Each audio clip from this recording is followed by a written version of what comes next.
wasn't holding you. I can't see the end, but we'll see it through.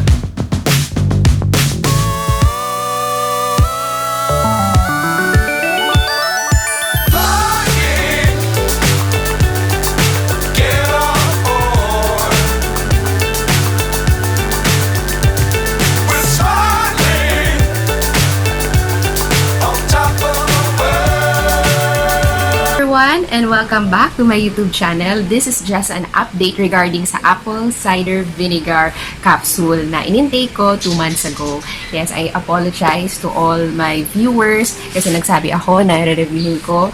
And yes, i-update ko kayo, 'di ba, after 30 days, pero hindi ko kaagad nagawa ng vlog.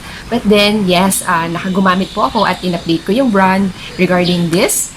And ipapakita ko sa inyo yung mga photos na nag-intake talaga ako ng apple cider vinegar.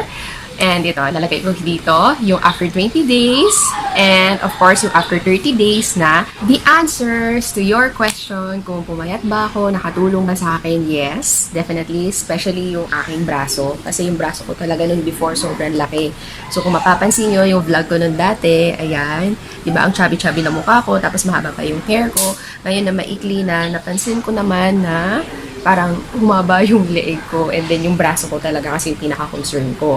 And nag-glow lalo yung skin ko kasi it does not just nakakatulong sa weight loss, no? But also for me, ano siya naging din, hydrated lalo, moisten yung skin ko.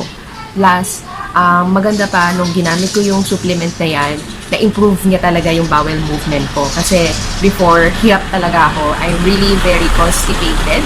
But nung gumamit ako at nag-intake ako, tinuloy-tuloy ko siya, ang nangyari sa akin is nag-improve lalo and hindi na constipated, no? Very, na siya, mabilis lang yung, hindi na ako nahihirapan, hindi na irritating, yung, hindi na ako irritable kapag nagdumi. Ganon. Gusto ko po magpasalamat sa inyong lahat kasi ang daming nag-review ng apple cider supplement na review ko. Kasi it's already 1.2k views na tayo, no? Really effective siya, FDA approved, and available siya sa Mercury Drug. And kung may iba pa po kayong katanungan regarding the product, no, the supplement, i-message nyo lang ako kasi I can contact directly yung Best Shape, no? Kasi ang Best Shape talaga ang nagbigay sa akin ng products na yan for free. And of course, o-order ulit ako. And of course, I am planning na bumili ng very first purchase ko ng apple cider kasi talaga nag-effect siya sa akin.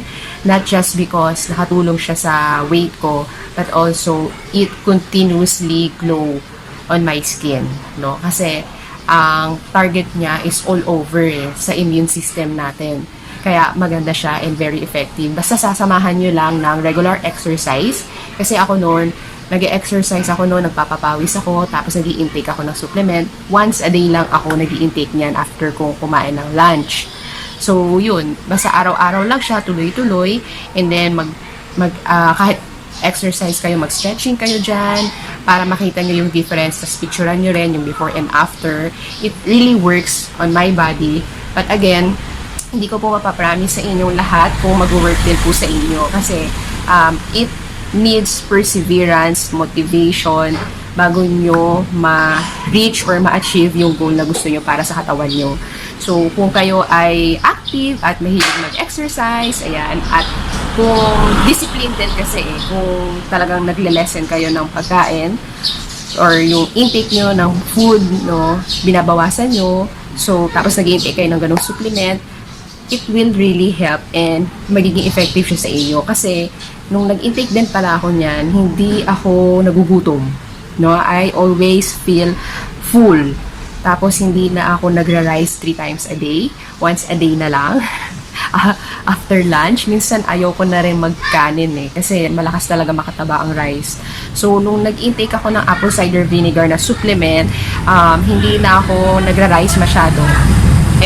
Tamang-tama lang din sa akin kasi malakas ako sa ulam. So, yun. Kaya ang dami talagang changes sa akin, no? Ito ay sinishare ko yung experience ko while after using the supplement, okay? Yung based on my experience. So, iba't iba tayo ng effects niyan sa katawan. Pero kung tatanungin nyo kung nagkaroon ako ng side effects, wala po. Tapos, na-improve yung bowel movements ko. And also, yung food ko, nabawasan yung intake ko ng pagkain. Kasi nga, kapag umiinom ka or nag-i-intake ka ng ACV supplement, no, busog ka eh. Nakaka-feel ka na parang hindi ka gutom. But make sure lang na nutritious pa rin, nutritious and healthy meal pa rin yung kakainin nyo. Kasi nga, di ba, ayaw naman natin na nag-i-skip tayo ng meal just because of the supplement, di ba? So, dapat balance pa rin yung diet nyo. And of course, samahan nyo siya ng i-hydrate nyo yung sarili nyo using, drink 8 glasses of water a day, ganyan. So, ako malakas akong magtubig. Nung nag-start akong uminom ng ACV, palagi akong parang uhaw. So, inom ako ng water. Tapos yun nga, nabawasan yung rice ko, no? Kasi, biruin mo before, breakfast, lunch, and dinner ngayon.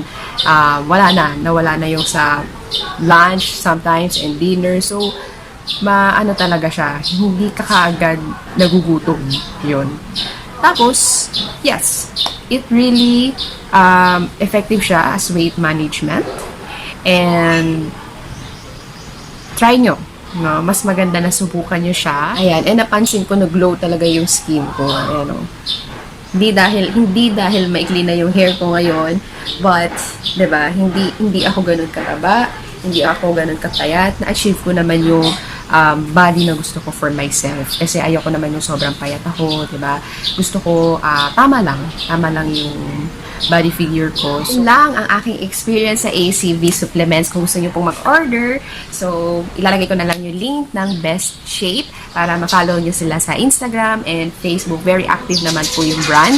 And also, safe naman siya talagang gamitin. But hindi siya pwede sa mga pregnant women and lactating, as I always say, na mas maganda magpa-consult muna kayo sa inyong physician bago kayo gumamit ng mga dietary supplements or food supplements, okay? So, ang sinasabi ko lang po sa inyo is based on my experience and yung nangyari, review on my body, okay? It may work for me, but hindi ibig sabihin nun na mag-work din siya sa inyo. So, again, determination, discipline, motivation, para ma-achieve nyo talaga yung gusto nyo sa body nyo. Especially, ito kasi is for weight management, di ba? So, effective siya, yes. Pero, kailangan sasamahan nyo pa rin ng discipline para mangyari yun at ma-achieve nyo yun. Okay? So, thank you so much for watching. This is just a short video lang on my updates. At least nakita nyo yung pagbabago sa mga photos. Hindi po yan edited, no? Yan po yung talagang real na nangyari sa katawan ko. So, sana po ay ma-appreciate nyo and huwag niyo pong kalimutan na mag-subscribe pa rin on my YouTube channel para mas malaman nyo ang iba't ibang klaseng products na nire-review ko on my YouTube channel. Huwag niyo pong kalimutan din na mag-like and mag-comment kung may mga concerns kayo at may gusto kayong i-clarify sa akin. Okay lang din naman. I'm open for that. So, magre-reply naman po ako sa inyo and yeah, I'm just so happy na na-update ko na kayo. Bye!